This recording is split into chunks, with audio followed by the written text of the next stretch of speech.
जिस जल में डुबकी लगाकर आप अपने तीनों लोक संवारते हैं, कभी उसका हाल जानने की कोशिश की है? अगर नहीं तो सुनिए क्या कह रही हैं गंगा मंत्रालय की मुखिया साध्वी उमा भारती। लक्ष्य है कि निर्मलता को बनाए रखना, क्योंकि एक बार कर दिया तो हमारी जो नदियां हैं वो दूसरे देश की नदियों से थोड़ा भिन्न है। दूसरे देश की नदियों को आप एक बार साफ कर दो, हो गया। हमारे यहाँ पे क्या है कि हर तीर्थ पर पर्व पर स्नान होता है, उसमें स्नान होता है तो फिर वो वापस दिक्कत खड़ी हो जाती है। साध्वी से राजनेता बनी उमा भारती की हिंदू धर्म में आस्था पर कोई सवाल नहीं उठा सकता और ना ही गंगा के लिए उनकी श्रद्धा पर। लेकिन ये बयान उस डॉक्टर का बयान भी है जिसे न केवल गंगा की सेहत सुधारनी है बल्कि बार बार होने वाली बीमारी पर भी पहरा बिठाना है। लेकिन आस्था की दुनिया में उमा भारती के इस बयान ने खलबली मचा दी है। नहाने से आदमी नदी गंदी हो जाएगी, ना कि मकर संक्रांति में नहाने से नदी गंदी हो जाएगी। अरे गंगा तो अवतार ही लोगों को कल्याण करने के लिए हुई है। राजा सगर के 60,000 बेटा जब भस्म हुए हैं तो उनको उद्धार करने के लिए गंगा आई है, तो उनके लिए गंगा अपवित्र नहीं होती है। गंगा अपवित्र होती है नालाओं से, गंगा अपवित्र होती है कूड़ा करपात से जो लोग फेंक रहे हैं। नगर निगम नाकाम है। हमारे जितने भी तीज त्योहार इत्यादि लगे हुए हैं अनादिकाल से नदियों के किनारे अधिकतर शहर रहे और बसे हुए हैं, हमारी धर्म और संस्कृति के केंद्र रहे हुए हैं। ऐसे में अगर नदियों को हम कहें कि हिंदुओं के त्योहारों से प्रदूषित होती है तो ये बात अशोभनीय बात है।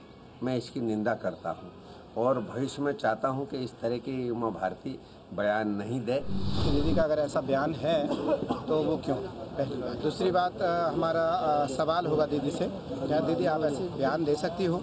पर मुझे जो यकीन है, मैं संत होने के नाते और दीदी उमा भारती के बहुत करीब होने के नाते मुझे ज्ञात है उमा दीदी के बारे में कि उमा भारती ऐसे बयान नहीं दे सकती। जिस धर्म की वो साध्वी है उसी धर्म के कृत्यों के चलते उनको गंगा प्रदूषित नहीं जाती है। निश्चित बात है कि कुछ बातें जब गंगा लोग इकट्ठा होते हैं तो कुछ प्रदूषण का मामला आता है, लेकिन वो क्षणिक है। वह जो आएगा वो बह जाएगा, कुछ क्षण के लिए है। आपको थोड़ा पीछे ले चलते हैं। प्रधानमंत्री नरेंद्र मोदी ने चुनाव जीतते ही गंगा मैया के दर्शन किए, प्रार्थना भी की थी और ये वादा भी कि गंगा को नई जिंदगी और नया प्रवाह दिया जाएगा। गंगा के किनारे खड़े होकर के संकल्प करके जाना है कि अब काशी की पहली हमारी जिम्मेवारी है, हम तय करें कि मैं कम से कम कोई कूड़ा कचरा नहीं फेंकूं। मोदी सरकार ने इसके लिए करोड़ों की नमामि गंगे योजना भी शुरू की। लेकिन नमामि गंगे योजना को परवान चढ़ाने के लिए उमा भारती सिर्फ पैसा और सरकारी योजनाएं नहीं चाहती। यहाँ पर इसके बाद में एक बार सरकारी प्रयास शुरू हो जाए फिर इसमें जन भागीदारी होनी होगी। इस बात की जन भागीदारी होनी होगी कि जनता स्वयं ये तय कर ले कि हम अपनी नदियों को गंदा नहीं करेंगे। एक बार नदियों को साफ करने की व्यवस्था सरकार कर देगी, लेकिन उसकी व्यवस्था को बनाए रखना ये अपने देश में तो जन भागीदारी से और जन संकल्प से होगा। ऐसा क्यों है? इसके लिए आपको गंगा की बदहाल हालत को समझने की जरूरत है। इन तस्वीरों से आप वाकिफ हैं और ये भी मुमकिन है कि आप भी माँ गंगा के ऐसे पूजन में शरीक हुए हों। साल भर में कई बार आते हैं ऐसे मौके, लेकिन आप उत्सव मनाकर लौट आते हैं और पीछे छूट जाती है बीमार गंगा मैया। एक वैज्ञानिक शोध के मुताबिक अगर सिर्फ हरिद्वार की बानगी देखें तो साल 2011 की मकर संक्रांति के आंकड़े चौंकाने वाले हैं। त्योहार से एक दिन पहले पानी में नष्ट हो जाने वाली पूजन सामग्री इकट्ठी की गई थी 93 किलो, लेकिन मकर संक्रांति के दिन हरि की पैड़ी पर नष्ट हो जाने वाली पूजन सामग्री की मात्रा थी 980 किलो, यानी 10 गुना से ज्यादा। लेकिन श्रद्धालु सिर्फ फूल, फल और मिठाई जैसी सामग्री ही नहीं चढ़ाते, वो आते हैं और साथ आती है पॉलिथीन, प्लास्टिक और ऐसी चीजें जो पानी में बरसों नष्ट नहीं होती। पॉलिथीन और प्लास्टिक जैसे ना नष्ट होने वाली सामग्री यानी नॉन बायोडिग्रेडेबल सामग्री के आंकड़े भी देखिए। हरि की पैड़ी पर त्योहार से एक दिन पहले सिर्फ 60 किलो ऐसी सामग्री मिली थी, लेकिन मकर संक्रांति के बाद ऐसा कचरा मिला 341 किलोग्राम, यानी 6 गुना ज्यादा। पिछले 10 सालों हमने शोध की है, उसमें हमने एक विचित्र तथ्य पाए हैं। उसमें ये कि सबसे ज़्यादा प्रदूषण हमारा हरिद्वार में गंगा का होता है जब ये जुलाई अगस्त के महीने में कांवड़ का मेला आता है। तो हमने ये पाया है कि कुंभ के मेले में जहाँ ये माना जाता है कि 2010 में लगभग 2 करोड़ लोग आए थे, तो प्रति व्यक्ति लगभग 500 ग्राम कूड़ा गंगा में डाला गया। और कांवड़ के दिनों का हमारा जो शोध बताती है वो लगभग बिल्कुल उससे लगभग समझ सकते हैं आपके 1000 गुना ज़्यादा, लगभग 8 किलोग्राम प्रति व्यक्ति कूड़ा गंगा में डालता है, जिसकी वजह से प्रदूषण बढ़ता है। मोदी सरकार के बनते ही जिस नमामि गंगे योजना को लागू किया गया था, उसमें ये इंतजाम किया गया था कि लोगों की आस्था को ठेस न पहुंचे। ऐसे में पूजन सामग्री पर रोक लगाने की बजाय इंतजाम ये था कि पर्वों के बाद जाल डालकर नदी को साफ किया जाएगा। नमामि गंगे योजना के लिए पिछले बजट में 2073 करोड़ रुपए का इंतजाम किया गया था।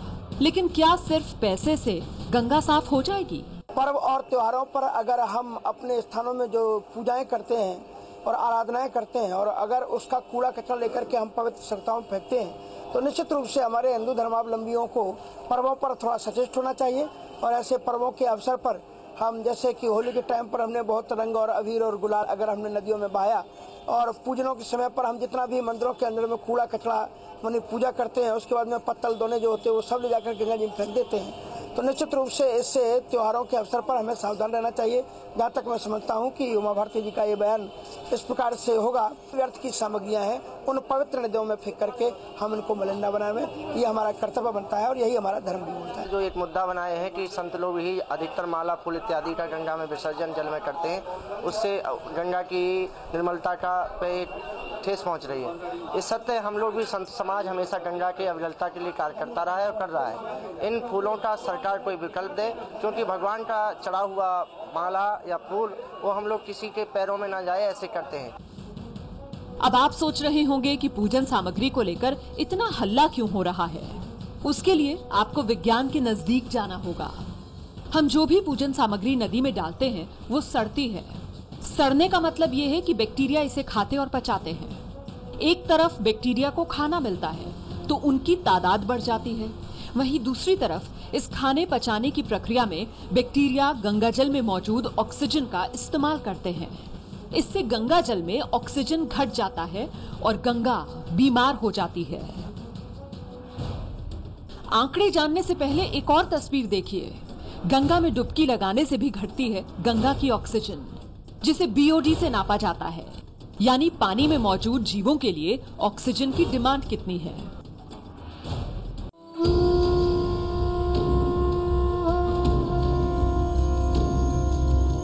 आंकड़े जानने से पहले एक और तस्वीर देखिए। गंगा में डुबकी लगाने से भी घटती है गंगा की ऑक्सीजन, जिसे BOD से नापा जाता है, यानी पानी में मौजूद जीवों के लिए ऑक्सीजन की डिमांड कितनी है। साल 2013 के कुंभ में करीब 1 करोड़ श्रद्धालु शामिल हुए थे। सबसे ज्यादा स्नान शाही स्नान की तारीखों में हुआ। यूपी पोल्यूशन कंट्रोल बोर्ड के मुताबिक शाही स्नान से पहले 4.4 मिलीग्राम प्रति लीटर थी ऑक्सीजन की डिमांड, लेकिन शाही स्नान के बाद ऑक्सीजन की डिमांड बढ़कर हो गई 7.4 मिलीग्राम प्रति लीटर, करीब करीब 2 गुनी। सोचिए, दर्जन भर शाही स्नान और 55 दिन के कुंभ ने गंगा का क्या हाल किया होगा। गंगा मैया को मैला करने में कुछ और धार्मिक परंपराएं भी भूमिका निभाती हैं। इनमें से एक है गंगा के किनारे शवदाह की भी परंपरा। इससे भी गंगा नदी की बीमारी बढ़ती है। हर साल गंगा तट पर 32,000 शवों का शवदाह होता है। इससे 200 टन अधजले शव गंगा के प्रवाह में बहा दिए जाते हैं। पशुओं के शव भी गंगा में बिना जलाए प्रवाहित किए जाते हैं। गंगा के साथ जुड़ी ये परंपराएं बैक्टीरिया के लिए किसी बड़े भोज जैसा इंतजाम कर देती है, यानी और ज्यादा बैक्टीरिया और कम ऑक्सीजन। आम नदियों के मुकाबले जिस गंगा में कचरे को दूर करने की कुदरती क्षमता 27 गुना ज्यादा हुआ करती थी, वो ऑक्सीजन की कमी की वजह से घट गई है और गंगा में पल रही हैं बीमारियां। सही है कि जब कोई भी हमारा ख़ास तौर से हिंदू के जब पर्व और त्यौहार आते हैं, कोई भी पुण्य तिथि आती है ऐसे अवसरों पे, तो हमारे भक्तजन श्रद्धालु लोग गंगा में काफ़ी मात्रा में एक तो जो उनकी श्रद्धा के सुमन होते हैं, पुष्पांजलि होती है और पूजा का सामान होता है, वो काफ़ी समर्पित करते हैं। तो उसमें से आजकल काफ़ी कुछ सामान ऐसा होता है जो नॉन बायोडिग्रेडेबल होता है, यानी कि जिसको बहुत जल्दी प्रकृति पुनः अपने चक्र में प्रयोग में नहीं ला सकती है। तो इस नाते से उसमें काफ़ी कुछ प्रदूषित चीज़ें उसमें बहती हैं। वर्ल्ड हेल्थ ऑर्गेनाइजेशन के मुताबिक दुनिया में हर साल गंगा जैसी नदियों के प्रदूषण से होने वाली बीमारियों की वजह से सालाना 17 लाख लोगों की मौत होती है।